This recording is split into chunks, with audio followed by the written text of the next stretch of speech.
He thought he was just moving into an old cabin. But what Jack Miller and his dog Ranger found beneath the floor would uncover a secret someone tried to bury decades ago. On a quiet summer morning, Ranger suddenly froze near the kitchen floor, ears stiff, tail still. Jack had no idea that moment would lead them deep into the forest, to an underground room no one was supposed to find. What they discovered would awaken a story long forgotten and force one man and one dog to fight for something bigger than themselves. Before we begin, tell me, where are you watching from? Drop your country in the comments below and subscribe to follow this story. The summer air lay heavy over the Cascade Woods, thick with the dry scent of pine and earth baked by the sun. A warm wind whispered through the treetops, stirring loose leaves across the dusty road that cut through the forest like an old scar. The light was golden, but tired, as if it had been working all day and finally wanted to rest. It was the kind of evening when the world felt both peaceful and a little fragile, where a single sound could travel for miles. Jack Miller drove slowly along the narrow dirt road, one hand resting on the steering wheel, the other loosely hanging out the open window. His truck was old, an army green pickup with dents on the doors and faded paint, but it had never once let him down. It was like him in a way, a little beat up, but still moving forward. Jack was 48 years old, though his face had the quiet gravity of someone older. His jaw was square and strong, shaded with a few days' worth of stubble that caught the sunlight in silver streaks. His hair, dark brown once, was now threaded with gray around the temples. Deep lines framed his eyes, not angry lines, but the kind that came from long nights of silence and memories that wouldn't fade. His hands were broad and calloused, the hands of a man who had worked hard and fought harder. Once, Jack had been a soldier. Years of service overseas had carved something into him that no amount of time could erase. The sound of a door slamming too fast could still make his heart spike. A certain kind of silence could feel heavier than gunfire. And after his wife passed, too young, too sudden, he'd found that the world didn't quite fit anymore. The city felt loud, crowded, and full of things that no longer belonged to him. So he packed what little he owned into the truck and left. Left without a clear plan, just a direction, away. Beside him sat Ranger, a German shepherd with a coat of dark saddle brown and black, ears alert even when he seemed relaxed. Ranger was 6 years old, a working dog in his bones, once trained in military K-9 units before fate brought him to Jack. His body was lean and strong, muscles coiled beneath his thick fur like a spring waiting to move.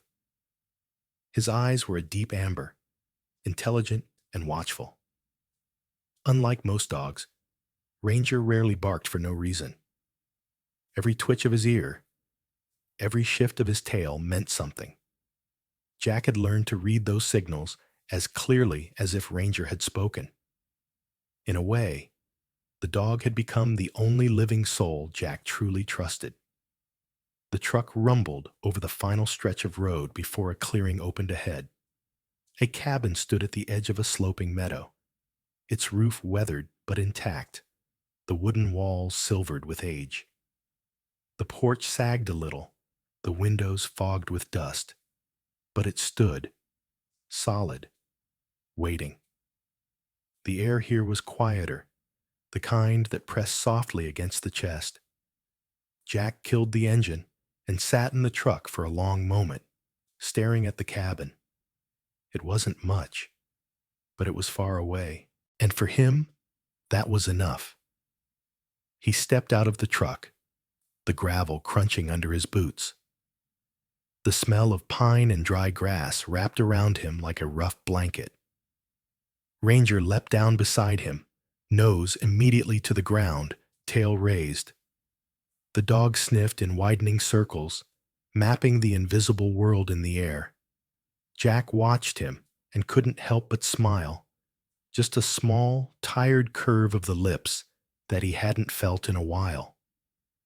The cabin door creaked when Jack pushed it open, as though it hadn't seen another soul in years.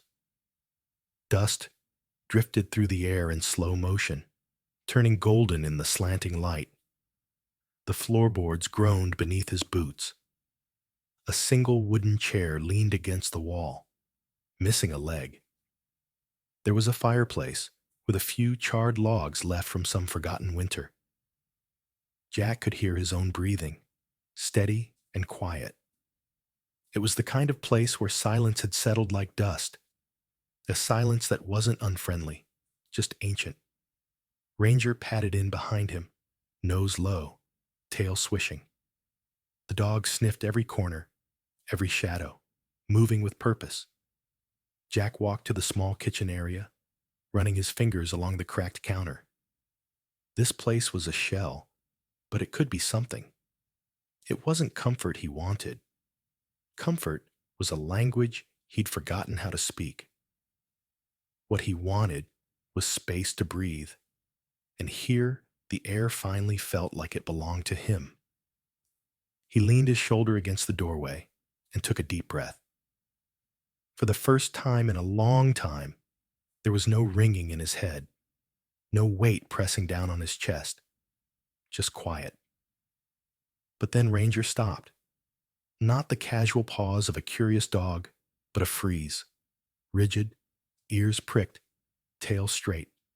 Jack's eyes narrowed. He knew this posture. This wasn't curiosity. It was alertness, the kind that had saved both their lives before. Ranger stood near the kitchen floor, one paw slightly raised, nose pointing at a particular patch of old wood. Jack approached slowly, his boots creaking against the floorboards. He crouched down beside Ranger and pressed his palm against the floor. It felt cooler there, different. He tapped lightly and heard a hollow sound echo beneath. A floor shouldn't sound like that. Someone had built something below. "Good boy," Jack murmured under his breath, his voice rough but steady. Ranger's ears twitched at the sound, but he didn't relax.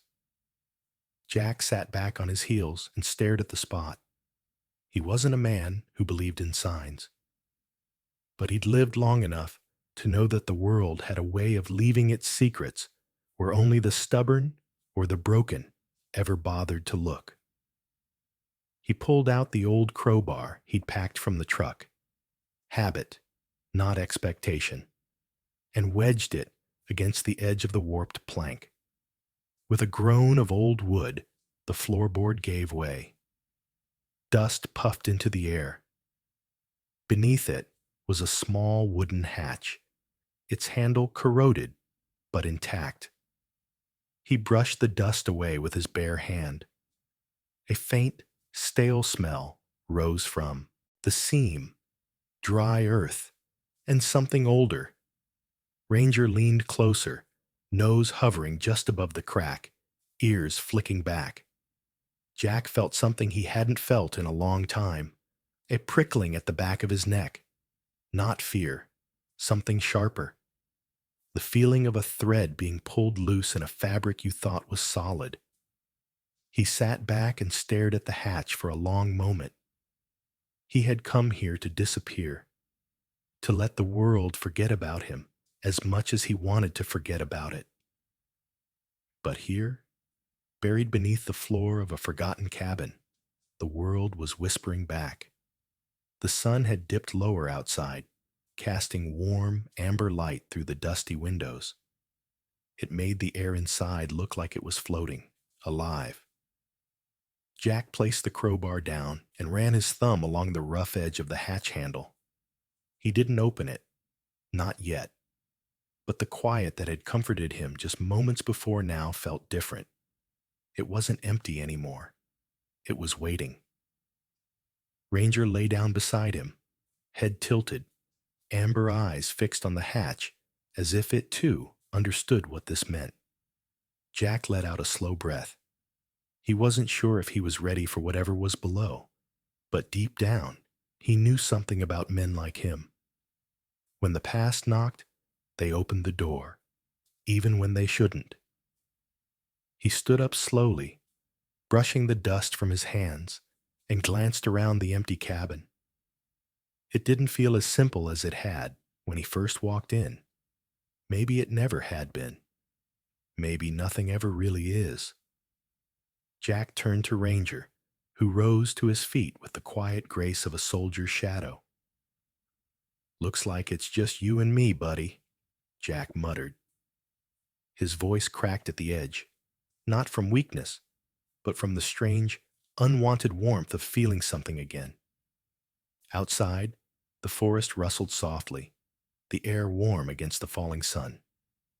Inside, the hatch waited, and Jack Miller, a man who had tried to leave the world behind, stood at the edge of a secret he hadn't asked for, but could no longer walk away from.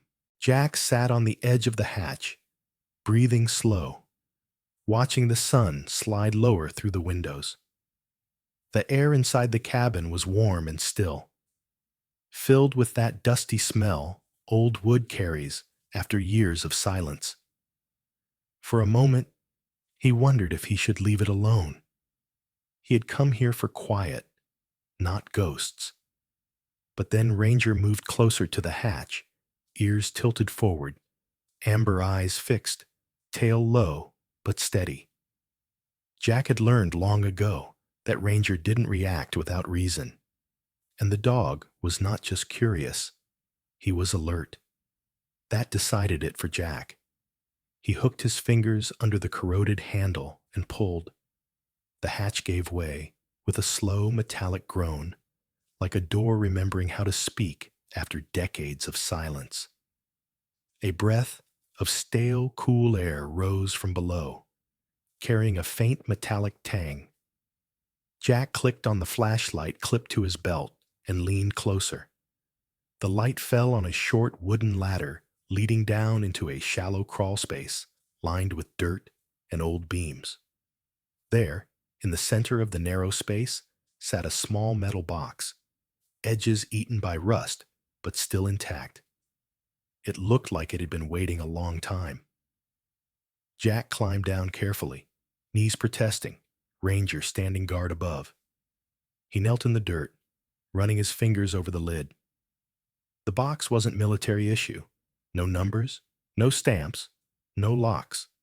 Just a simple latch, corroded but functional. He pried it open, the hinges squealing softly, and a faint whiff of damp paper rose. Inside lay a few things, arranged almost neatly.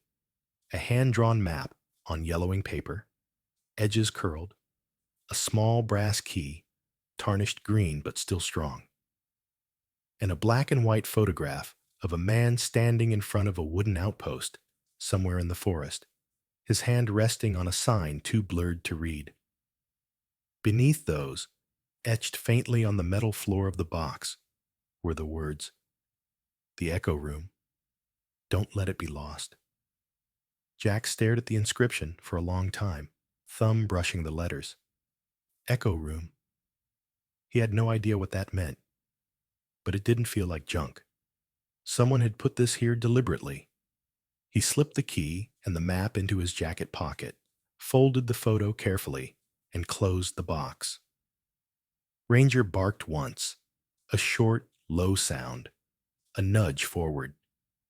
Back in the main room, Jack spread the map on the old kitchen counter.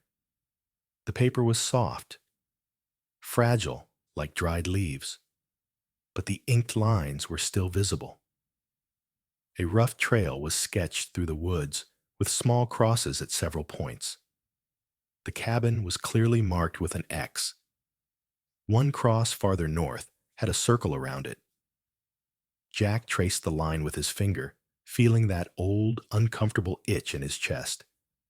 the same one that used to crawl in during long patrols overseas when something didn't add up. Somebody wanted this found, he muttered. Ranger sat at his feet, tail brushing the floor slowly. Jack's eyes drifted to the photo. The man in it wore work boots, a short jacket, and a forest ranger's hat. He wasn't young, maybe mid-50s, with a lean build and an angular face, beard shadow along his jaw.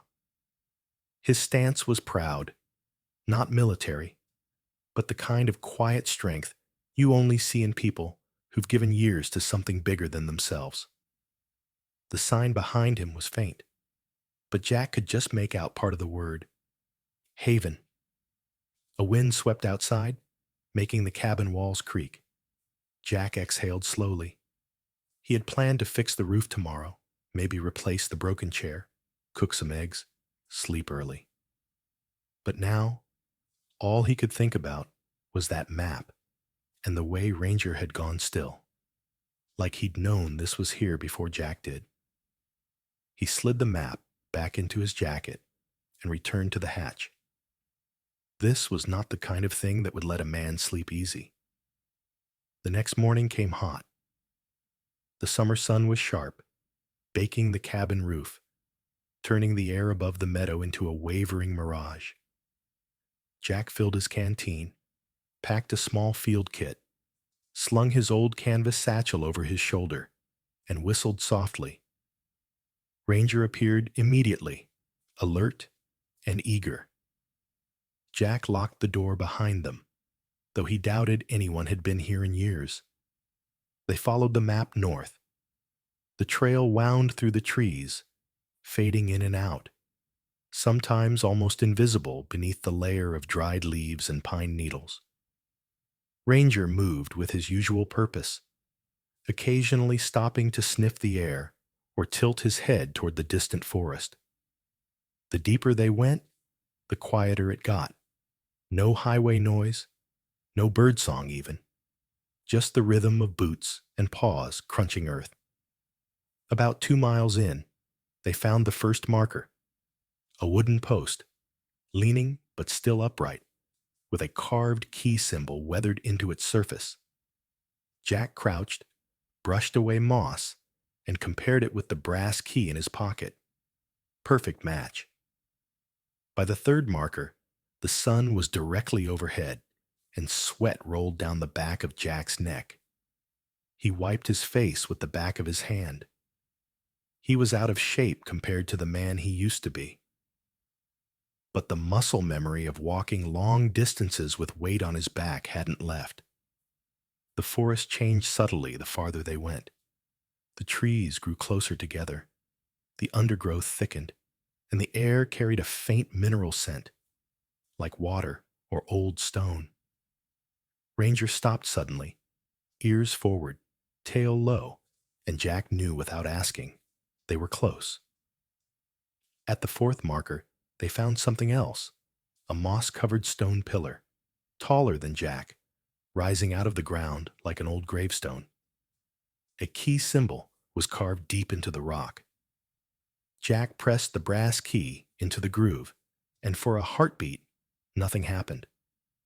Then a soft click echoed.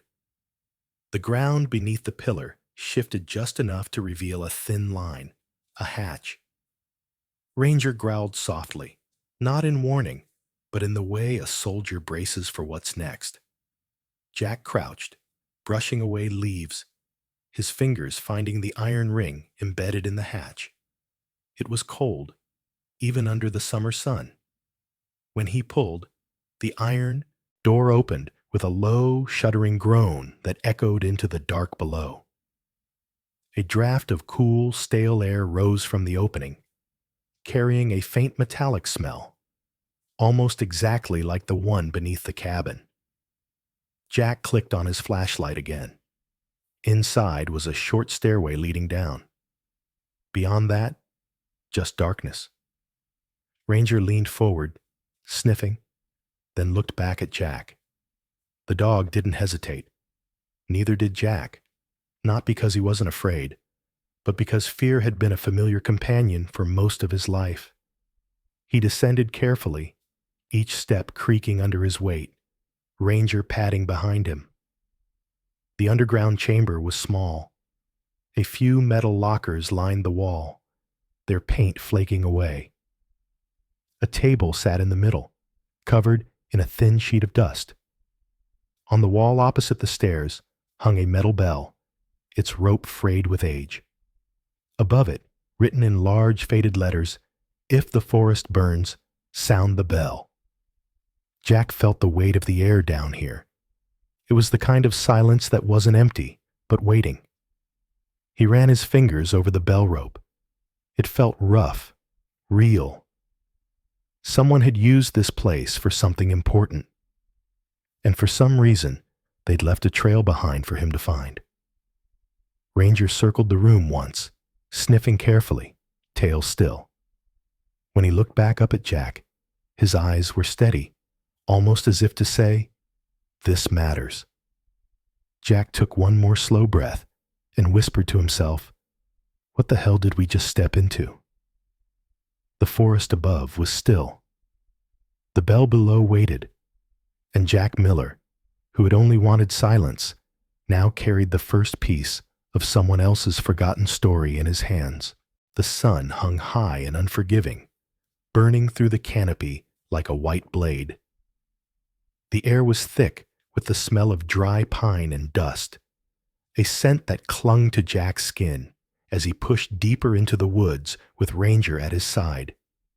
Every step crunched against brittle leaves and sun-hardened soil. The map he had found beneath the cabin creased and yellowed in his hand, its lines shaky but deliberate. Whoever had drawn it had known this place well. Jack had walked for hours, pausing only when Ranger signaled, a twitch of the ears, a low growl, a careful pause to sniff the air. The deeper they went, the quieter it became. Even the birds had fallen silent, as if the forest itself was listening.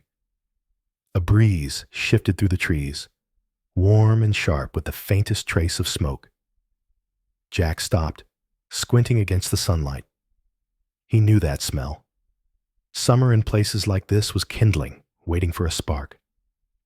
Ranger moved ahead, tail lowered, steps soundless. His fur, black and saddle brown, gleamed with sweat-darkened sheen in the sunlight. The dog had spent years trained to read a battlefield, and now he read the forest in the same way. Jack trusted him more than his own instincts. The path on the map bent north, through a stand of old cedars whose roots knotted the ground like sleeping giants. Jack pushed through tall ferns, swatting at gnats that hovered in the humid air. Then suddenly, Ranger stopped dead. His ears perked forward, muscles tensing. Jack followed his gaze and saw it. A stone pillar, half swallowed by earth and moss, leaning at a slight angle. The pillar rose taller than Jack's shoulder, its surface rough with cracks from decades of weathering. But the symbol carved at its center was unmistakable. A key nearly identical to the one Jack carried in his jacket pocket. He reached for it without thinking, fingers brushing the cool metal of the brass key. Ranger circled the pillar once, nose brushing along the moss, tail stiff. Jack stepped closer, brushing away a layer of green to reveal more of the carving. Someone had once etched this carefully, not as decoration, but as instruction. The keyhole was set low, just above the roots. Jack crouched, knelt on one knee, and slipped the key into the slot. The click echoed like a heartbeat in the still air. For a long moment, nothing else happened. Then the pillar shifted with a low, grinding sound. A thin seam of earth opened beneath it, like a door, remembering it had a purpose. Jack leaned back as a gust of cold, stale air whispered out from below. Ranger growled softly, not in fear, but in warning. He pulled at the ring of iron embedded at the edge and revealed a stone hatch, its surface cold even under the harsh sun. Beneath it, a narrow stairway descended into the dark. Jack hesitated, listening. No sound came from below, no movement. Just that faint mineral scent again, the same one from under the cabin. Before he could step down, a twig snapped behind them. Jack turned sharply, hand instinctively brushing the knife strapped to his belt. Ranger wheeled around, hackles rising. From between the trees, a figure appeared slowly, not charging, not hiding, but moving with the careful steps of someone who knew how to avoid making noise. The man was in his early 50s, tall and wiry, with long gray hair tied back at the nape of his neck. His beard was coarse and uneven, streaked with silver. His clothes were faded, an old ranger's jacket with patches long since worn soft, boots caked with dust, and a canvas hat pulled low over his brow. His skin was rough and sun-darkened, like bark, and his eyes were a pale, sharp green, alert but not threatening. He carried no weapon except a battered wooden walking stick, carved with small notches along its length. Jack straightened, weight shifting subtly to keep his balance. "You've been following us?" he asked, his voice low and even. The man shook his head slowly. "Not exactly. You stepped into a part of the forest people forgot how to find." His voice was deep and weathered, like gravel rolling in a stream. "But I know it. I've lived near these woods my whole damn life. Name's Samuel Rains." Ranger stayed close to Jack's side, body tense but not aggressive. Samuel watched the dog for a moment, then met Jack's eyes. "Good dog. He knows when things don't smell right." Jack didn't reply. He didn't trust people easily. Not anymore. But there was no malice in Samuel's posture, just the quiet wariness of someone who had spent too much time alone. Samuel nodded toward the open hatch. "You found it then. Not many do." Jack narrowed his eyes. "Found what?" "The echo room," Samuel said, his voice dropping a little. "That pillar's been here longer than I've been alive. Hell, longer than most of the buildings around here. My old man used to say it was part of some early warning system the Rangers built back in the 30s. Fires, storms, stuff they didn't want the world to forget about. But people did forget. They always do." The words hung in the hot air. Jack glanced at the dark stairway, the key still warm in his hand. "How do you know about it?" Samuel tapped his walking stick against the pillar. "Because I used to guard it." His mouth pulled into something that wasn't quite a smile. Back when this forest wasn't just a footnote on some old map. Jack studied him carefully. Samuel looked like a man shaped by the land itself, edges worn but solid, the kind who lived more with trees than people. There was a kind of steadiness in his voice, the same kind Jack had once heard in old sergeants who'd seen everything and still stood anyway. Ranger stepped closer to Samuel, sniffing the air around him. The old man didn't flinch. He simply held out his hand, palm open, letting the dog decide. After a long moment, Ranger's ears lowered slightly. His tail gave one cautious wag. That was enough for Jack. "I want to know what's down there," Jack said. Samuel tilted his head toward the hatch. "Then I suppose you're about to find out, but you'd better understand something first. This forest isn't sleeping. It remembers, and once you step down there, you'll carry that with you." Jack felt the dry wind shift again. It carried the faint scent of smoke. Closer now, sharper. Fire somewhere, not too far. Summer in the Cascades didn't forgive carelessness. He looked at Ranger, then at the dark stairway. Then we'd better start remembering too. Samuel stepped aside, as if giving permission he didn't technically own, and Jack tightened his grip on the flashlight. Ranger moved to the edge, ears perked. The darkness below waited, patient and heavy.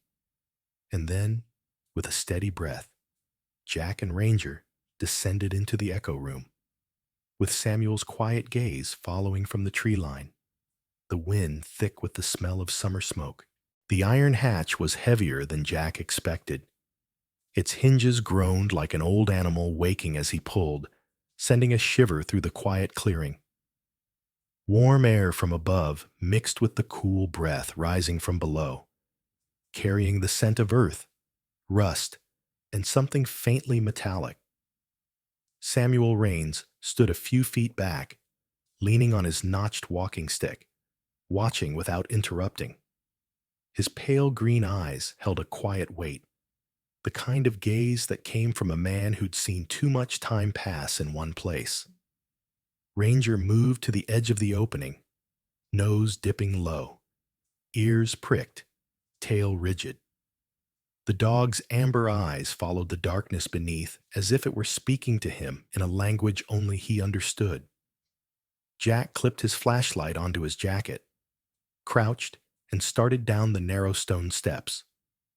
The air grew cooler with each step, the walls damp to the touch.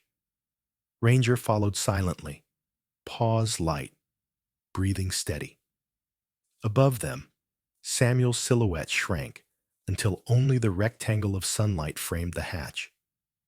When Jack reached the bottom, the beam of his light swept across a small underground room carved into bedrock. The echo room. Dust hung thick in the air, stirred into tiny golden motes by their movement. Against one wall sat a line of metal lockers, their paint blistered and peeling. A long wooden table stood in the center of the room, warped but holding. On it lay a scatter of old files, their corners curled with moisture, and radios with cracked knobs and coiled cords. Some were still connected to a corroded switchboard mounted on the wall, wires dangling like roots of a dead tree. Jack stepped forward, running his fingers over a faded photograph lying among the files. It showed a group of forest rangers standing in front of a lookout tower, their uniforms crisp, their faces sunlit and confident. Men and women who had once stood exactly where he was standing now. On the far wall, illuminated by the beam of his flashlight, someone had scrawled a message in black paint. If the forest burns, sound the bell.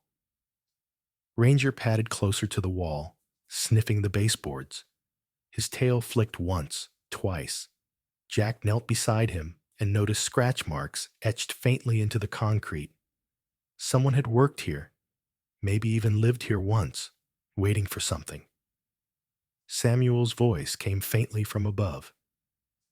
"Everything in that room's older than me," he said, his words echoing down the shaft. "Used to be an early fire alert system, a ranger station underground. When smoke rose, they rang that bell, and the valley would come running." Jack glanced toward the far corner of the room where the bell still hung, its metal dulled by years of silence. A rope dangled from it, frayed but intact. He reached up and touched it lightly. The bell gave no sound, only a soft vibration beneath his palm, as if remembering. The walls held more than dust. Tucked behind the switchboard, Jack found a stack of brittle handwritten logs. The last entry dated nearly 50 years ago. Names, dates, and fire locations scrawled in fading ink. The final page was short. No response from tower. Bell rung. Fire spreading west.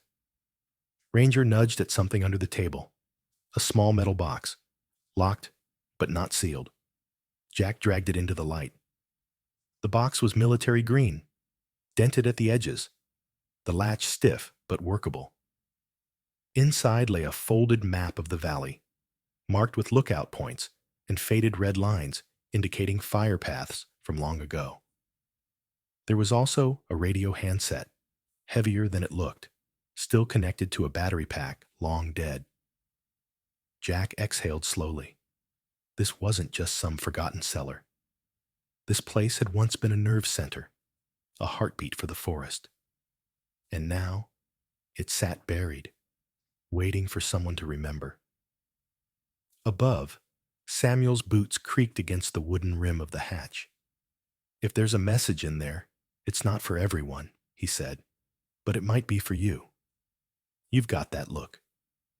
The look of someone who doesn't scare easy." Jack didn't answer right away.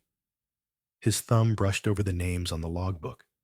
Strangers who had once stood watch just like soldiers at a quiet front line. He had carried that same weight before, far away, under a different sun, with a different kind of fire. But it felt familiar, too familiar. Ranger pressed against his leg, steady and silent. Jack closed the box and tucked the map into his satchel. His eyes returned to the writing on the wall. "If the forest burns, sound the bell." The scent of smoke in the air no longer felt distant. It was real, close. He climbed the narrow stairs with Ranger at his heel. Samuel was waiting at the top, leaning on his stick, the late afternoon sun burning gold through the trees. Jack wiped dust from his hands. That place wasn't built to be forgotten. Samuel nodded slowly, his mouth tightening. Neither were the people who built it. The wind shifted. The smell of smoke was stronger now. Summer in the Cascades had a way of turning whispers into fire. Jack looked once more toward the hatch and then at the horizon beyond the trees. He didn't need anyone to tell him what came next. The sun was low when Jack and Ranger emerged from the underground chamber, their boots coated in dust and the scent of rust clinging faintly to their clothes. The late afternoon heat had settled heavily over the clearing, but beneath it was another smell. Thin, sharp, undeniable. Smoke. It wasn't thick yet, but it curled into the air like a warning written in wind. Jack brushed the dirt from his palms, scanning the horizon through the trees. Ranger's ears flicked, his nose testing the shifting breeze. He felt it too. Samuel Rains waited a short distance from the hatch, his figure half cast in the amber light. He leaned on his notched walking stick as if it were an extension of his own bones. Today, Jack noticed the details he'd missed before. The forest green ranger jacket, frayed at the cuffs, but still holding its shape. The brass buttons dulled from years of use. Samuel wore it not as a uniform, but as something older, a memory stitched into fabric. As Jack approached, Ranger slowed his pace, positioning himself slightly ahead, as he always did when meeting someone he didn't quite trust. Samuel didn't move. He just stood there with that stillness that comes from a life spent listening to the world rather than speaking to it. His silver-flecked beard caught the last of the sunlight, and his eyes, sharp, pale green, reflected the kind of watchfulness only people who've spent years alone in wild places ever truly learn. "You went down there," Samuel said quietly. It wasn't a question. His voice had that worn, steady timbre of someone who never wasted words. Jack nodded. "Yeah." Samuel's gaze drifted toward the stone pillar and the open hatch. "Hasn't been opened since before my father's time. You found what the forest left behind."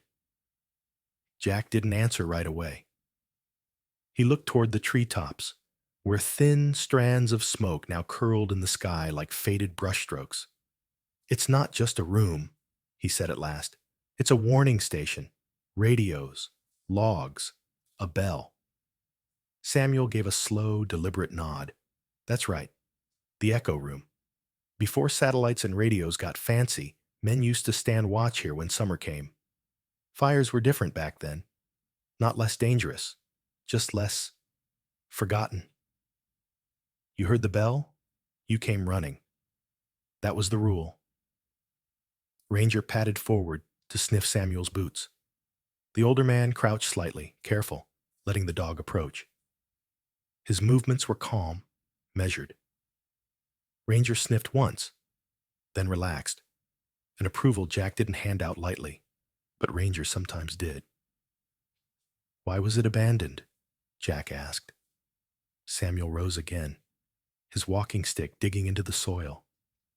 Progress, he said simply. People decided they didn't need old bells and boots on the ground anymore. They had towers and wires, then satellites. The men who worked this place aged out, died.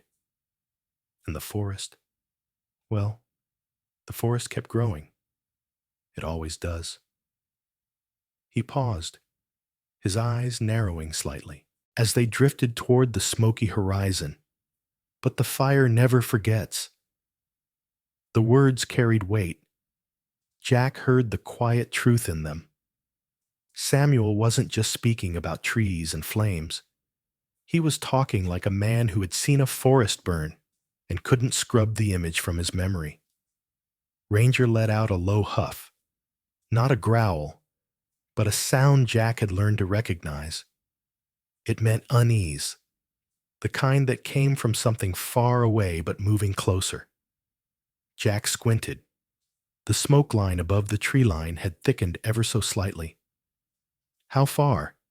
Jack asked, not needing to specify. Too close to ignore, Samuel replied.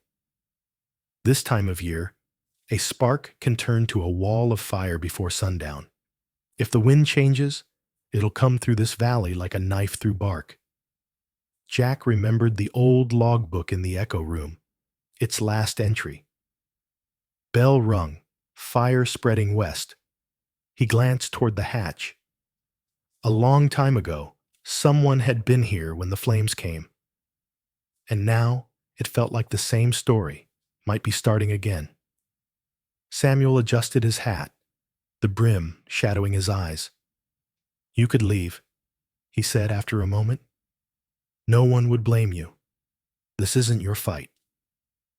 Jack stared at the line of smoke again, then at Ranger, who met his gaze with steady amber eyes.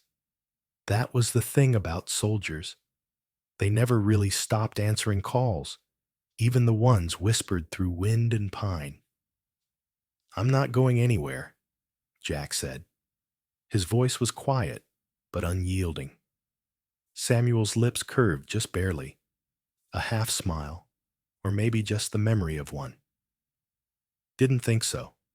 Men like you don't walk away. But if we're going to have any chance of doing something, we'll need to bring that old room back to life. Jack exhaled slowly. He had come into these woods to disappear, not to fight another battle. But life had a way of finding men who thought they'd left the world behind. And this time, it came wrapped in smoke. Ranger barked once, short and sharp. The sun dipped lower, turning the forest gold and blood orange. The smell of burning pine was clearer now. The fire was coming. The air was so hot, it felt alive. Even at night, the forest held the day's heat like a furnace, breathing it back into the darkness. Jack lay half awake on the narrow bed inside the cabin, the sheets damp with sweat, the air too heavy to move.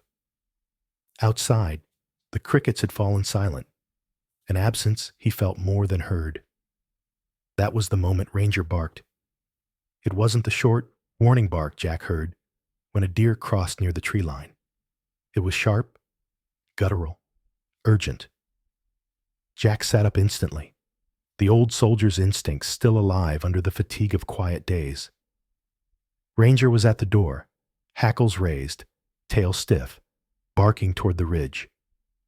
The German shepherd's amber eyes glowed faintly in the lamplight, his body vibrating with a tension Jack recognized all too well. Danger was already here. Jack grabbed the flashlight from the nightstand, threw on his boots, and stepped out into the sweltering night. The air hit him like a wall. A warm, dry wind slid through the trees, and beneath it, faint but real, was the acrid scent of burning wood.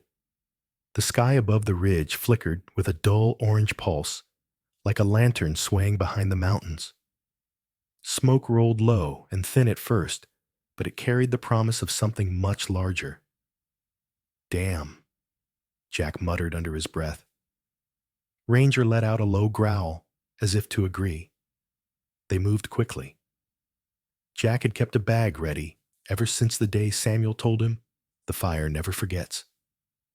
A steel flashlight, gloves, water, a hand radio, and the brass key all slid into place with practiced speed. Ranger stayed at his heel, breathing hard but steady. When they reached the clearing, Samuel was already there. His green ranger jacket was thrown loosely over his shoulders, hair damp with sweat, walking stick tucked under one arm. He didn't look surprised to see Jack. Men like Samuel didn't need alarms to know when trouble was coming. His face, usually lined but calm, was drawn tight now, his pale green eyes reflecting the faint firelight from the ridge. "Ridge is burning," Samuel said. His voice was steady but hard. "East wind's pushing it fast. We've got hours, if we're lucky." Jack nodded, already moving toward the pillar. "Then we'd better make every minute count." They descended into the echo room together, Ranger leading the way down the narrow stairs. The underground air felt cooler than the surface, but even here the faint smell of smoke lingered, like the forest itself was exhaling through the cracks in the earth. Jack reached the hand crank alarm and brushed years of dust off the handle. His pulse pounded in his ears as his hand wrapped around the cold metal. Samuel adjusted one of the old radios on the table, flicking switches that hadn't been touched in decades. His movements were steady. He'd clearly been here before, maybe long ago, when the forest still had men stationed in this place. "Not sure how much of this old junk still works," he muttered, "but it's better than nothing." Jack started cranking. The machine shuddered like an old heart remembering its job. A high, piercing wail climbed into the night through the shaft, breaking the silence above ground. It was a sound the forest hadn't heard in half a century, an old sentinel's cry carried on hot, dry wind. Ranger flinched at the first shriek, but held his ground, standing near the stairway, with ears perked, eyes trained upward. Jack could feel the heat creeping down even here, the fire still distant but growing. Sweat slid down his temples, mixing with soot that was already settling from the air. Samuel leaned over the radio, static crackling weakly through the speaker. "Come on, come on," he whispered to the machine like an old friend. Then faintly, a clipped response broke through the static. "Signal received. Coordinates. Crew moving in from the west." Jack exhaled slowly. Someone out there was listening. The echo room wasn't forgotten after all. The ground rumbled faintly as a gust of hot air surged through the shaft. The wildfire was eating its way down the ridge fast. Ranger barked once, sharp and urgent, and Jack could hear it too. The distant roar of fire, not like crackling wood, but like a living thing charging through the forest. "We'll have company soon," Samuel said grimly, turning up the radio's volume. Jack gave one last powerful crank, sending another long wail into the night. He could almost imagine the sound racing across valleys, waking sleeping towns, calling every ranger and firefighter within reach.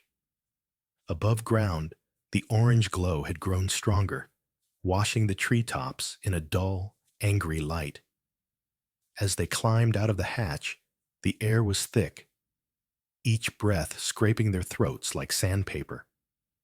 The wind howled through the branches, carrying embers that danced like red stars. Ranger stayed pressed close to Jack's leg, a silent, steady anchor in the chaos building around them. Jack's gaze locked on the fire line crawling down the ridge. It moved like a wave, slow, relentless, merciless. He'd seen battles before, but nothing burned like this. Samuel's voice cut through the roar. "We've bought some time. Let's hope it's enough." Jack didn't answer. He knew better than to make promises in a fight like this. He placed a hand on Ranger's head. The dog leaned into his touch, steady, unshaken. The forest roared, the siren wailed into the night, and the first sparks rained down like angry stars. The night had turned the forest into a battlefield of shadows and fire. Jack stood at the edge of the clearing, his breath shallow against the thick smoke rolling down from the ridge. The orange glow above had transformed into a living wall of flame, stretching like the open jaws of a beast. The air thrummed with the distant roar of the fire, a sound deeper and heavier than anything mechanical, a sound of nature when it decided to stop asking and start taking. Ranger was at his side, fur speckled with ash, ears pricked. His stance was steady, alert. The dog didn't flinch at the glow or the noise. Jack knew why. They had both been here before. Not this forest, not this fight, but on nights where survival meant holding the line. The low thrum of engines cut through the crackling fire. Moments later, headlights split the smoky darkness, and a convoy of fire trucks and utility vehicles rolled into view. Samuel was at the front of the lead truck, standing in the open door, with his green Ranger jacket whipping in the wind. He jumped down before the truck stopped moving, walking with the urgent steadiness of someone who had done this before. Behind him came the fire crew, 6 men and women, their silhouettes backlit by the burning ridge. Each wore yellow fire-resistant jackets, helmets with lights strapped on, and gloves blackened from previous battles. Their leader, Captain Laura McKinney, stepped forward. She was in her late 30s, with a lean, strong build, sun-browned skin, and dark hair braided tight beneath her helmet. Her gray eyes were sharp and clear despite the smoke. The calm in her movements wasn't the absence of fear. It was control forged by repetition. "Jack Miller?" she called out through the rising wind. He nodded. "Samuel told us you know this area better than anyone. We've got a hot flank coming down from the ridge. If we can hold it here, we've got a chance of keeping the west line safe." Jack unfolded the old ranger's map he had kept since that night in the echo room. He pointed to a narrow section of the forest, a low depression flanked by 2 natural breaks. "If we can keep the fire from crossing here, the wind will push it east. You'll get a line to cut it off before it reaches the main road." Laura's gaze flicked over the map, then up at Jack, assessing him quickly. She nodded once. "All right, you lead. We follow." The team fanned out, hauling hoses, portable pumps, and hand tools. The night filled with the sound of water being primed, radio chatter, boots crushing the dry underbrush. Samuel moved along the flank with practiced ease, barking quiet orders to secure their position. Jack stayed ahead, guiding them through the winding paths only he and Ranger knew. Routes mapped out weeks earlier in quiet walks that now felt like preparations for a war he hadn't known was coming. Ranger was relentless. The dog darted ahead through the smoke, nose down, weaving between ferns and blackened logs. Every so often he stopped, barking sharply, ears aimed at a glowing patch in the brush. Each bark was a warning. Jack and the crew rushed to stomp out the flare-ups before they could spread, dousing them with foam and water. Each second counted. The fire crept like a tide, slow, then fast, then faster. The heat came in waves that clawed at their lungs. Sparks fell like glowing snowflakes. Jack's shirt clung to his back. Sweat and soot mixed into a second skin. He kept moving anyway, his boots finding each step by memory and instinct. Laura's voice cut through the radio. "Wind's shifting south. Watch your left." Jack turned, just as a gust rolled through the trees, feeding the flames like breath into a lung. The fire line flared, light flashing across their faces. The crew moved fast, tightening the hose line, anchoring into a trench. Ranger barked again, this time more frantic. Jack followed his gaze and saw a small blaze licking its way through dead wood near the narrow choke point on the map. He didn't hesitate. He sprinted, Ranger at his heel, and grabbed a Pulaski tool from the truck bed. Laura and two other firefighters followed. Together, they carved a brake line, clearing fuel before the flames could jump. The smell of burning pine and melting sap was thick, the sound of fire alive and angry. For a moment, Jack felt it, the way the forest pulsed, the way the world tilted toward heat and light and survival. It wasn't a war he'd chosen, but it was one he understood. Ranger leapt toward another flare-up, barking until Laura's team hosed it down. "Good boy," Jack breathed through gritted teeth, his hand brushing the dog's side for half a heartbeat before turning back to the fight. Hours blurred into sweat, smoke, and the endless crackle of burning wood. By the time the first gray streaks of dawn threaded through the sky, they had drawn a ragged line between the fire and the valley. It wasn't over, not by a long shot, but the flames hadn't broken them either. Laura pulled off her helmet, her hair damp with sweat, soot streaking her cheekbones. She looked at Jack with the weary respect of someone who'd fought alongside him for years instead of hours. "You and that dog," she said, catching her breath. "You just bought this forest a fighting chance." Jack didn't smile, but he did place a hand on Ranger's neck, feeling the rise and fall of the dog's steady breath against the chaos still burning beyond the ridge. The night had been a battle. The war would come with the sun. The world smelled of smoke and wet earth. The fire was finally out. The ridge that had once blazed like a furious animal now lay blackened and silent, its charred skeletons of pine still smoldering in places where water couldn't quite reach. Jack stood on the edge of what used to be the fire line, hands on his hips, shoulders aching from 2 days of work. The sun climbed slowly above the forest, cutting through the thinning haze with soft gold light. For the first time in 36 hours, the wind carried something other than the dry crackle of flames. It carried quiet. Samuel Rains stepped carefully over a half-burned log, his walking stick tapping the ground in front of him like a rhythm. His ranger jacket was streaked with ash and dirt, collar damp with sweat. But there was a strange brightness in his pale green eyes, a softness that hadn't been there before the fire came. He stopped beside Jack, breathing hard, but smiling in that quiet, tired way men do after surviving something they weren't sure they could. "It wasn't technology that saved this forest," Samuel said, voice low and rough. "It was you and your dog." Ranger lay a few steps away, paws stretched forward, chest rising and falling in steady rhythm. His once sleek fur was coated with ash and dust, but his ears still twitched at every sound. He wasn't asleep. He never really was.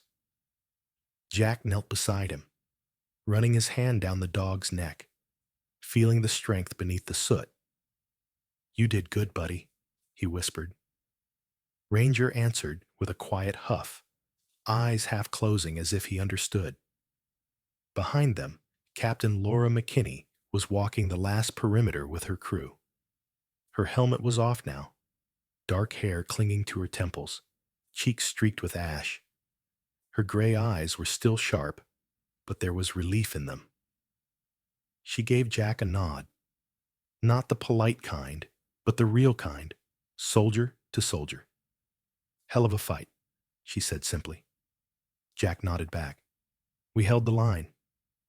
Laura let out a tired chuckle. Yeah, and that old bell?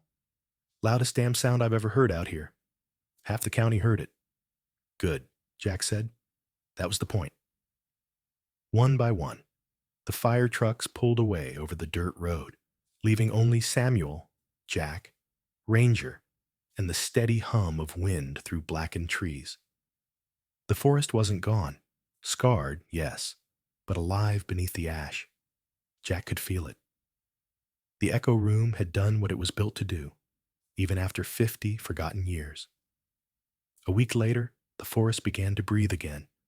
Rain had come, a short, soft storm that soaked the earth and quieted the last embers. The meadow near the cabin was a patchwork of green pushing through gray. In the Echo Room, once buried and silent, no longer felt like a tomb. Jack stood inside the restored room, the air cool and clean after a thorough scrub. The old radios were still broken, but the walls had been swept, the tables cleared. New signs were mounted by the doorway with careful lettering: Heritage Fire Warning Station, Echo Room. Samuel leaned against the doorframe, hat pushed back, watching Jack work with that patient quiet that had become familiar. His Green Ranger jacket had been cleaned, but the old burn marks around the cuffs remained, a small history stitched into the fabric. Never thought I'd see this place come alive again, he said. Jack lifted the old black and white photo from the metal box, the one he had found on that first day. The Rangers in it stood tall, their boots in the dirt, the bell rope coiled like a promise beside them. Carefully, Jack hung the photo on the wall near the new bell rope, freshly installed where the old frayed one had hung. It swung lightly when the breeze moved through the open door. Ranger wandered in, tail flicking lazily, nails clicking softly against the stone floor. He sniffed the base of the bell and gave a quiet sigh before heading back out to the porch. The sunlight outside was warm, not the burning heat of the fire days, but the soft kind that wrapped itself around you like a tired friend. Samuel adjusted his hat. You know, he said slowly, most people would have left when the fire came, but you didn't. And that dog of yours, he's got more fight in him than most men I've known. Jack didn't say much. He didn't have to. He followed Samuel's gaze to the bell, its new rope hanging straight and strong, ready to ring again if it ever needed to. We didn't just find a secret, Jack whispered, almost to himself. We found a reason to keep going. Ranger stretched out on the porch, his head resting on his front paws, eyes half closed. The forest was quiet, not the heavy silence of before the fire, but the kind that comes after, a silence earned, not given. And for the first time in a long time, Jack Miller felt something he hadn't let himself feel in years: belonging. In the end, what saved the forest wasn't a machine or some great invention buried in the past. It was a man, a dog, and the stubborn belief that even one small act of courage can echo louder than fear. Jack and Ranger didn't just put out a fire. They reminded a town that hope, when shared, can spread faster than flames. Samuel's weathered wisdom, Laura's crew's strength, and the old Echo Room became more than relics of a forgotten time. They became proof that community, faith, and love still have power. And maybe that's the real miracle. Not something distant, but something planted deep in everyday hands. Sometimes, God doesn't send angels with wings. Sometimes, He sends an old ranger's bell, a loyal dog, a weary man who refuses to walk away. If this story touched your heart, share it with someone who might need to be reminded that light can return even after the darkest smoke. Leave a comment, subscribe, and let your faith ripple outward. May God bless you and your loved ones. May He light your path when shadows grow long, and may the echoes of kindness ring louder than any fire.